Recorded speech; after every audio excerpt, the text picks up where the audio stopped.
out here in the wild, where the heart beats free. We're crafting our dreams, just my family and me. From sunrise to sundown, we're making our way, building our legacy, day by day. Welcome to the Wildheart podcast, where passion meets purpose, homeschooling, homestay, live. Not so graceful, but I was gonna say. I'm out of practice. What can I say? It was like, as soon as you turned on our screens, we had the Yeti audio going, so it was not helpful. Do you remember our catchphrase? Where passion meets purpose. Yeah, Thank that's. you, lyrics to our song. Sorry, I just realized I have to do this. We have to dim the lights. Yeah.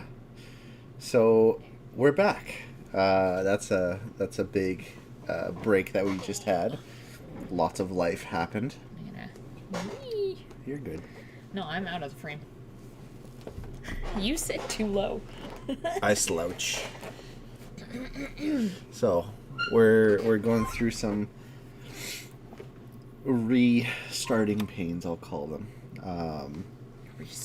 Restarting pains. People are wondering where we are, where we've been. All of our hundreds and thousands of viewers. Yes. So, all the 10. Just kidding. You know what? You gotta start somewhere. Yeah, well, I'm wondering. They're like, where have you been? We just started listening to you and now you're gone. And I forgot how squeaky my chair was. Why did we take such a big break? Oh, I don't know. Why don't you tell the people? Well, I was getting Red Seal as the big thing that I was doing. So, a lot of the side projects, side everything, life, borderline family, kind of fell to the wayside for a 3-month period while I was obtaining that. Obtaining. What did I say? Obtaining.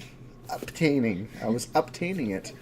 That's semantics. I think it's pronunciation. Mrs. Books over here. So yeah, that was my big excuse, and I will call it an excuse, more of a reprioritization for a period of time. You needed to dedicate to studying. And I appreciate your efforts in that endeavor as well. All of the work I've done over the last 4 months. I had a hair in my mouth, evidently. Yes, sorry. Is it attached to my beard? It is. Okay. I can't remove it.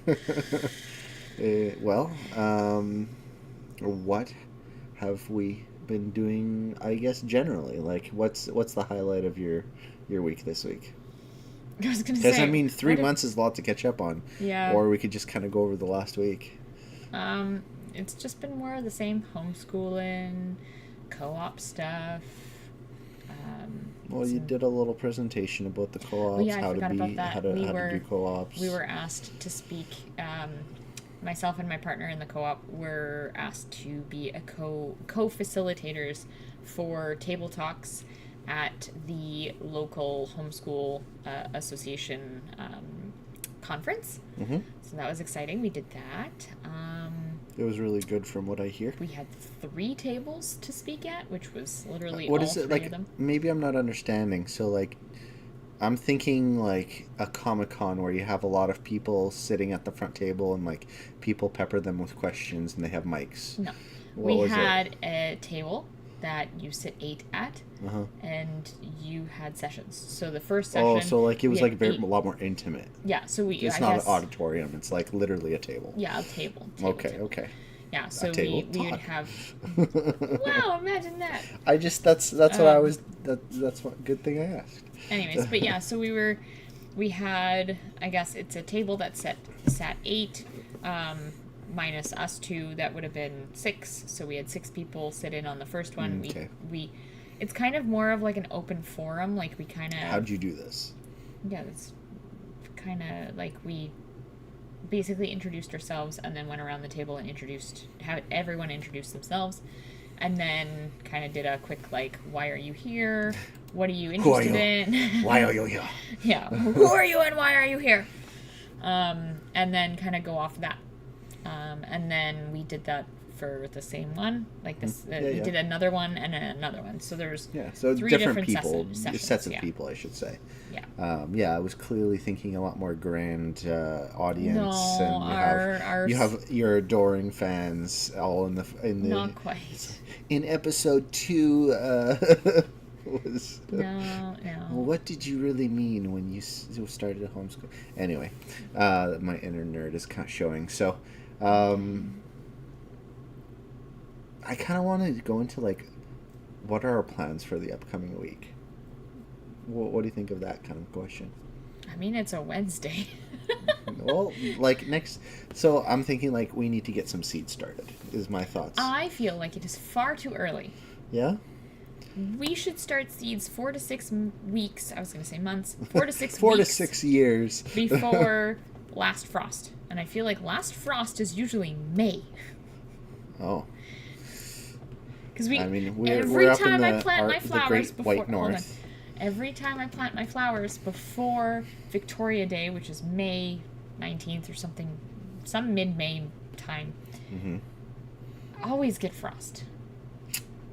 Okay, so you're like, I'm saying like, but end of March, early April. I'm just thinking our tomato lot for the last year has always suffered, like they, I don't know if it's a lack of flowering and so they don't bear fruit, or it's just this type of seeds we've been getting in the last year or two. We started our seeds late last year. Did we? Yes. Okay. Maybe our that was seeds. it. But then we had the carrots that we started. Don't start carrots early. No, don't start carrots. Don't start carrots. Plant those in the ground. We're amateur gardeners at my best. dad's tomato plants succeeded. Yeah. And I think part of it, too, was that we didn't have the grow light on them from the get-go. We had to restart them. That's what happened. We started them. They came up, but they either didn't come up or they... We did aquaponics, I think, last year. No, we tried. Well, you tried. Yeah, but I mean, yeah, no. I grew a root the size of my forearm for all the aquaponics. Lots of learnings. Yeah, no. What happened was we started the seeds. Some of them took, some of them didn't take, because all of my herbs came up, but the other ones didn't. And we didn't have them under the grow light. I just had them upstairs. And then we had to restart them, and they were late getting restarted because it was almost, I think it was like May when we started them. Yeah, so it was basically from seed. Yeah. Yeah. That's what happened. Yeah, so like End of 4 to March, 6. early April. Okay. Then that's what we'll. I want to get the seeds on the ground. Anyway, so yeah, seeds. That's what we'll do. Maybe I'll put it in the Google Calendar, and we could say like seed weekend, and we'll just plant seeds. Okay. Maybe it'll be on the weekend that you work, and then you don't have to be part if you're not excited about it like I am. It's not that I'm not excited. I just I'm eager. I don't see a grow area yet. And I know it's going to become my problem. So I'm just hesitant on the See the deer here? Like right there. I could just set it up right there. Oh, I was like, where's the deer?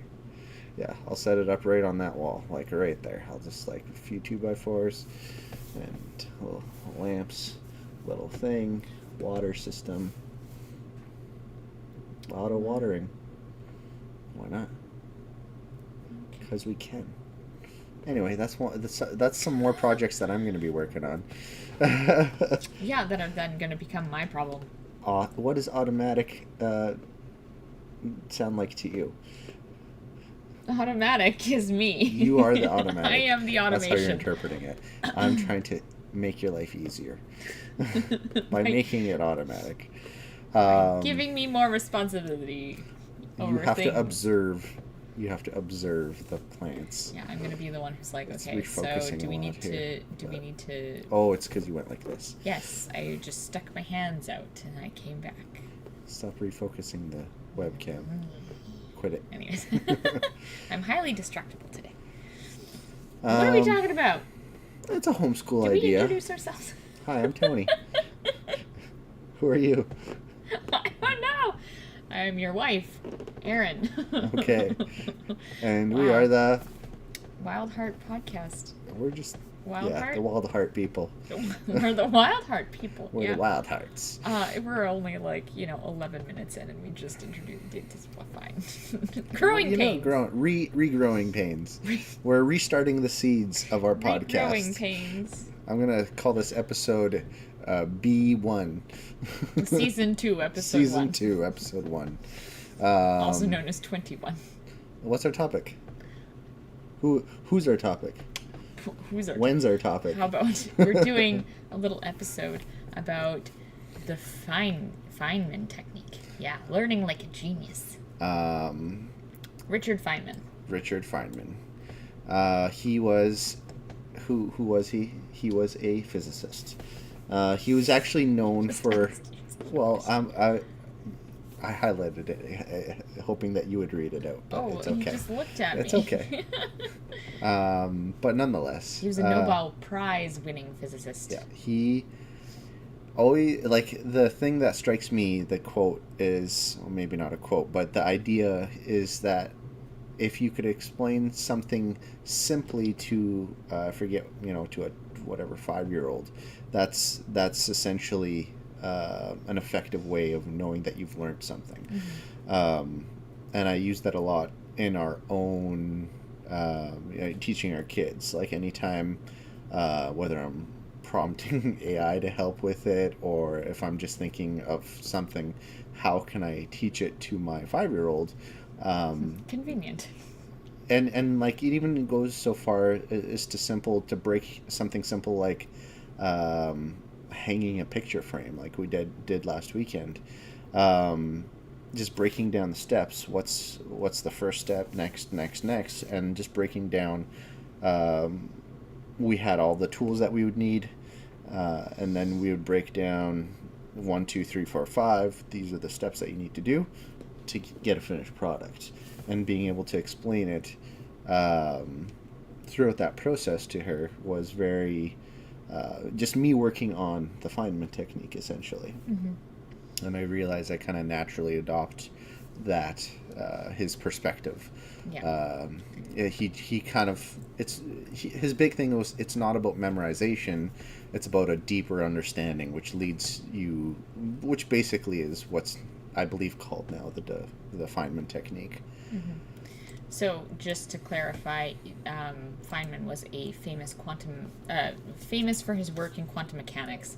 And quantum mechanics, I don't know if anyone's looked into them, but it is not easy to explain.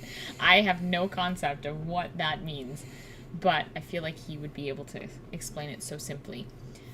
He was also known as the Great Explainer because of this ability to break down his difficult scientific ideas into very simplistic, digestible language. Mm-hmm. And again, going back to what I said, like you would to a 5-year-old. Yeah, he's like the proprietor of explain like a 5-year-old, or mm-hmm. explain to me like a 5-year-old.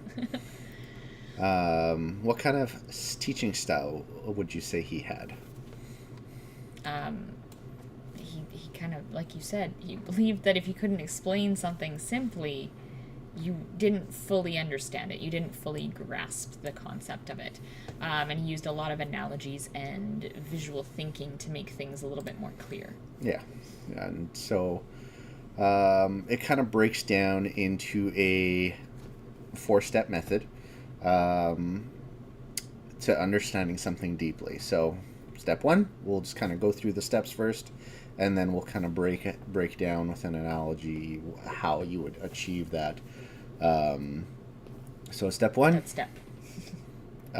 Choose the concept and study it. So whether it's physics, chemistry, a specific subject, programming, just start, studying. Gathering any info. Gathering information, reading about it, watching videos, taking notes.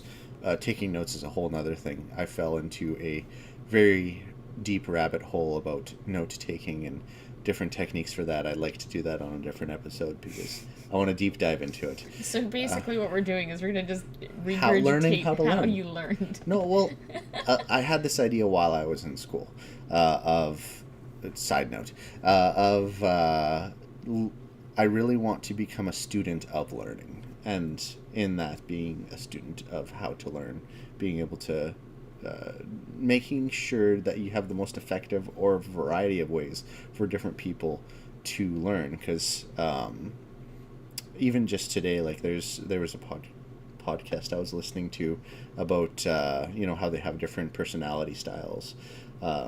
There's different learning styles, and the simplest way to break something like that down would be asking yourself, what kind of person are you when it comes to building a piece of furniture?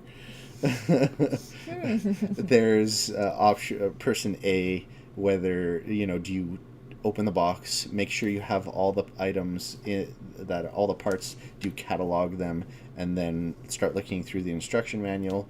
Do you open the box, start looking through the instruction manual A to Z, and then start assembling? Or option C, do you open the box, look at the picture, look at the item, and start putting it together and say, I could do that? I feel like I'm the latter. You are definitely that person. I'm going to look at the instructions. I don't need to catalog my stuff, but I'll look at the directions and I'll be like, all right, I need this and this. This and this. No. And then you're like, I can build this. Oh, why didn't it work? Or why did it work? No, it's... How did it work so wonderfully different? Anyways, going back to topic number 1, or step number 1. Step 2. Oh, okay. Step 2, explaining it like you're teaching a child. So this is that being able to explain it in a simple, or explain the concept in a very simple way, like you would to, explain everyday it to a 5-year-old. Language. Yeah. And then step 3, identify gaps, go back and learn more. So, you're missing how you're not connecting 2 topics, or you're not connecting how to get from A to B in a calculation or something. Finding where those gaps are, just being able to identify it is half of the battle there. Not being able to understand it well enough, basically. And finally, step 4. Simplify and use analogies. So breaking it down even further, using relatable examples or stories can help, obviously, really ground that learning. So, I think we pretty much covered. We don't necessarily... Do you want to go through the analogies for each one? You said that you did. Okay. So back to step 1. So let's take an analogy. As an example. As an example. Let's pretending you're a student and you're preparing for a pop quiz. Okay. What is the pop quiz about? Give me an idea. I don't know. This one has learning how airplanes fly. Okay. So I need to learn aerodynamics. We open up the Googles and you start aerodynamics learning. Yep. You could do it off of Google. I'm learning aerodynamically. You could learn by flying. Yeah. Literally. Throw a drone up in the air. Throw a paper airplane, right? Mm-hmm. Start trying to design different paper airplanes. No, just watching documentaries or reading about it is useful for me. Yeah. It's... I have a whole side note going back to the other thing, but... Step 2. Step 2. Imagine... basically imagining how to explain airplanes to a 5-year-old. 5-year-old, right? It says instead of explaining it like Bernoulli's principle states that increased airspeed over the wing creates low pressure, you could then say when air moves fast over the top of the wing, it lifts the plane up like magic. It is kind of like magic. It is kind of like getting the going back to the note-taking idea, making notes in language that you understand is always half the battle, I find, because you could regurgitate the notes that somebody teaches you and not understand them. But if you take the time to take the notes, process in a language that you understand, you're already winning, because in the proper way to take notes, which is actually thinking about them throughout the note-taking process, you're already starting to lock in the information. I learned this recently, unfortunately, but it's one of those things that, like, historically they say, oh, you got to take notes in class. They never tell you necessarily how to. and writing down everything that is spoken is not taking notes effectively in many cases. So yes. Anyways, use your own language. Everyday language is the key to that. Yeah. Step 3. Step 3 is identifying those gaps, making sure that you're going back to the original sources you're learning about, in this case, aerodynamics, redefining, refining, clarifying, and so let's just say you're moving away from aerodynamics, and you're going to now a technique. Let's just say tying a shoe. So you start studying the different shoe types, well, Velcro and shoelaces, but also the different techniques to tying those laces. And then you start asking the question, why? Why are you doing it this way? Why do it the 2-loop method, bunny ears? Why would you do the other method? And what's maybe optimized? What's missing between the two? And through that understanding, you'll just come to a better explanation. So.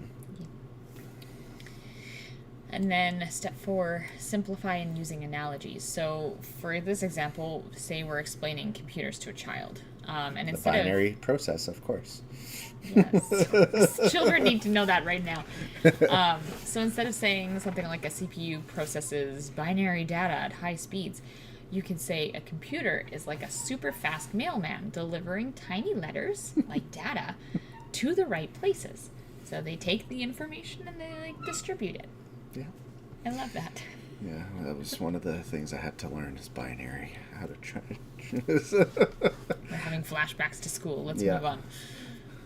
Binary to octal and all that fun stuff. So why do we think that maybe not think, but why does the Feynman technique work? The half of learning in a lot of cases is just the ability to recall the information. And how do you have an active recall is just constantly learning, repeating. There's a repetition aspect. So when you start memorizing things or start learning things and putting them into your memory, if you will, through teaching, you're refining it to a point where you've put it into your memory enough that it deepens the understanding. Next point.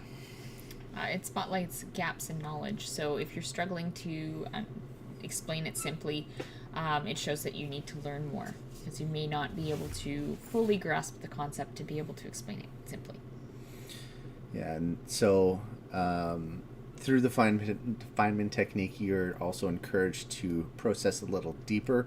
Instead of just memorizing repetition, you're engaging with the material in different ways, making different connections physically and figuratively.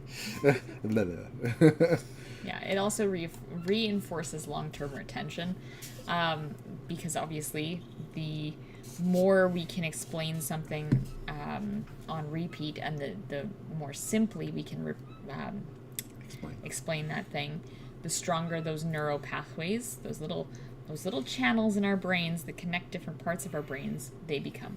Mm-hmm. Right? So, repetition and simple. It's like that, what is it? Keep it simple, silly? Keep it simple, stupid. Well, I would say silly, but KISS method. It's the KISS method. It's the Feynman technique. Yeah. Feynman sounds a lot more fancy. Okay. No, I do want to give... He's great to listen to. If you've ever listened to any of his lectures. If you haven't, I'd encourage you to do so. Especially if you're into quantum physics. Quantum mechanics. Which is, yeah. I mean, quantum physics, kind of. I don't want to say the same thing because I know there's going to be a physicist out there that comes at me, but. If you're a physicist out there, physicist. Physicist. This is root beer, right? This is root beer. So, please come at us. We'd love to have these conversations. I don't want to come at me. Come at us nicely. Anyways. So, one of the reasons I want to start getting into these, learning how to learn, is obviously for us. There's a benefit for us to learn how to learn because we get to teach our kids. So I'd like to just what are ways that you think you can apply a Feynman technique in your life? Personally, there's aside from the fact of like trying to learn new skills, I think just being able to share some of the things that I've already learned. For example, when I look at say like herbalism and stuff, like if I can't tell you about an herb in a simple way, then that means that I need to go back and do better at my learning. You have to go back to step 3, identifying your gaps and going back to learn more. Yeah. I mean, just learning any new skill, right? So just you could learn anything from financial terms to learning about Bitcoin to learning a language. Literally anything. Yeah, just really any hobby you're going to be picking up, a lot of the homeschooling stuff. We're effectively teaching curriculum as best as we are to our standards, to our own standards. Yes. I was trying to complete that. Anyway, it's fine. And then obviously with our kids, we're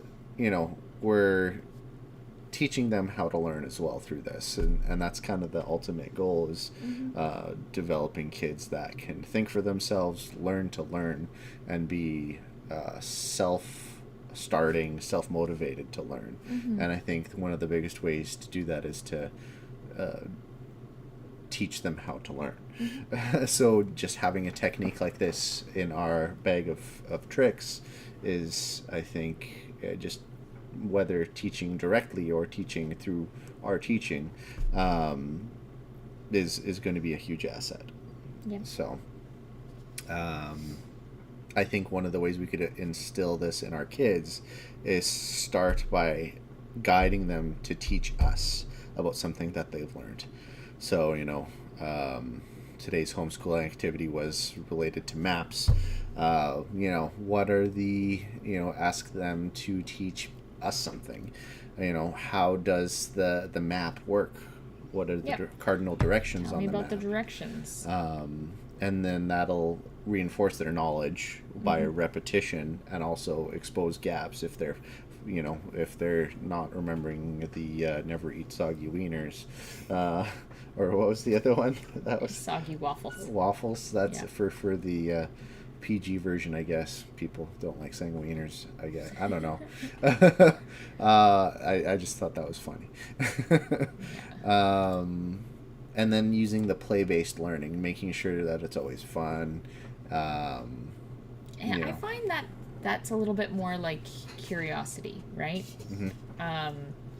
There's the I would almost say like just fostering that curiosity, right? Like them for example, our daughter was playing in water the other day.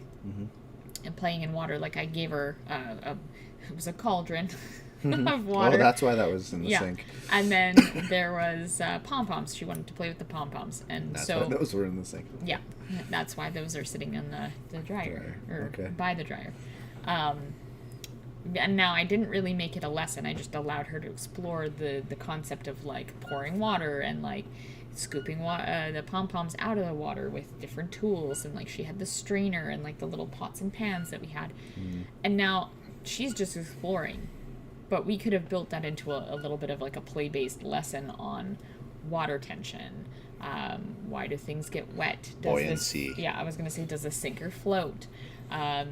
What happens when you have holes in something? Mm-hmm. If you have a hole in your bucket, what happens? You could start working on designing of boats. How does a boat float? What is the best material for floating? All of the above, and just going on from that, having a storytelling approach. So opposed to I know historically she's been a fan of, the Greek pantheon. Yes, we've been listening to Epic. So it's, but she has that as a baseline. She's been introduced to the Greek pantheon through music, but at the same time, she knows of Athena. She knows of Zeus. So Poseidon's you can have favorite. Poseidon, water. There you go, and then you could have what's his face with the boat. Odysseus. There, you can make an Odysseus boat. What's his name with a boat? Yeah, you can make Odysseus's boat. We could explore Recreate his journey. Odyssey. Yes, we could do the Odyssey. We can draw maps, which incorporates the map, and then we can also do the theme water. of the month. Yeah, Theme of the month. There you go. If you're looking for the theme of the month, there you go. It's a free Odyssey. one for you. And then for our little guy, just showing on a more base level. He's 1 year old, so 20 months. Almost 2. This came up the other day. Either way, sensory-based learning. Sensory-based Very physical demonstrations, teaching of more basics of things like hot and cold, and keeping explanations very basic. What does the dog say? He already got that down pat. Oh yeah, he dogs. He's starting to meow dogs. too with he's starting to get the meow down. Anytime he sees a dinosaur or a lizard or a dragon, he goes. We were looking at a book before bed, and he saw lizards in it, and he was like, I'm like, those are not sounds that lizards make, but it's fine. It's fine. We'll make that differentiation later. And then, just making sure to observe, follow the child in a sense. Going back to my Montessori ideas. Sorry? And narrating. Like, I'm constantly narrating what we are doing in a day. I'm like, oh, you pulled off your sock.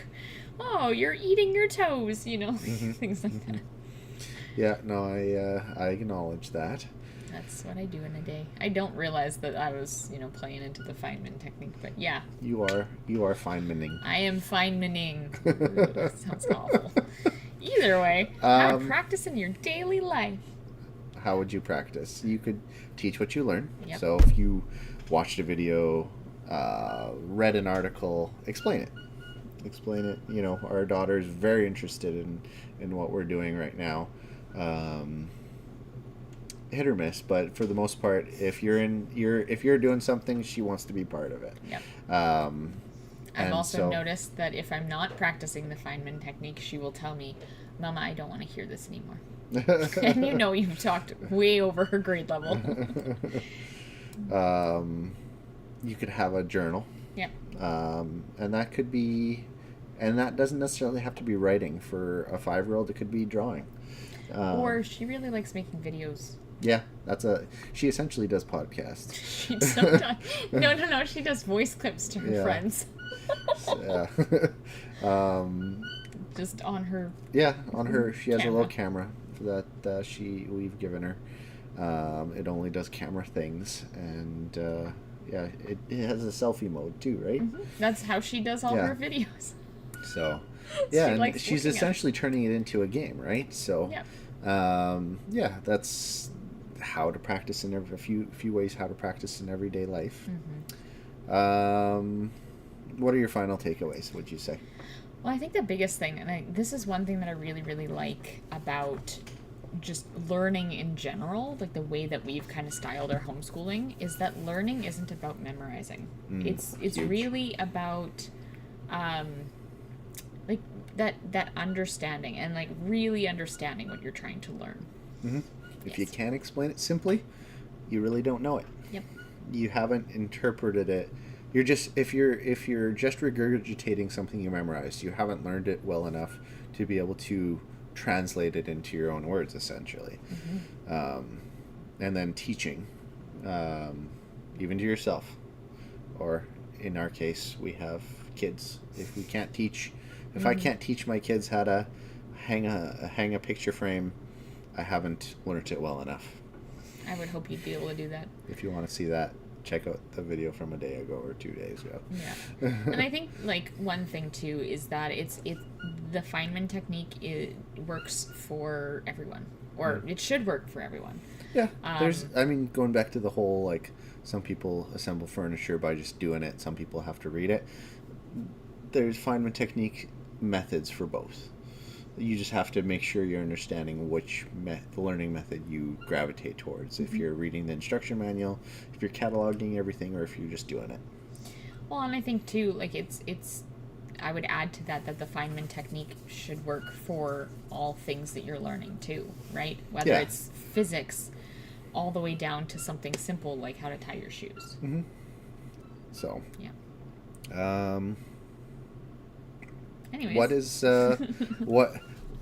So I would challenge everybody who is listening to pick something that they're learning to explain it to their kids, or friends, or someone, or parents, whoever you want. See how it transforms your day-to-day life. If you're homeschooling, let us know how it goes.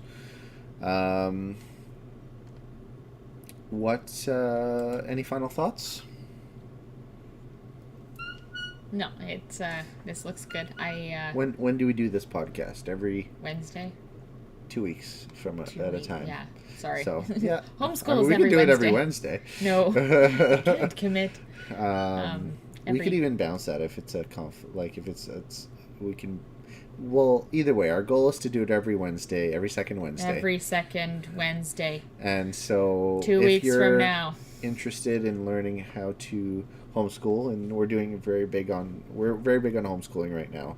Eventually, we'll be homesteading at some point, and we're always trying to gain more independence in every way we can.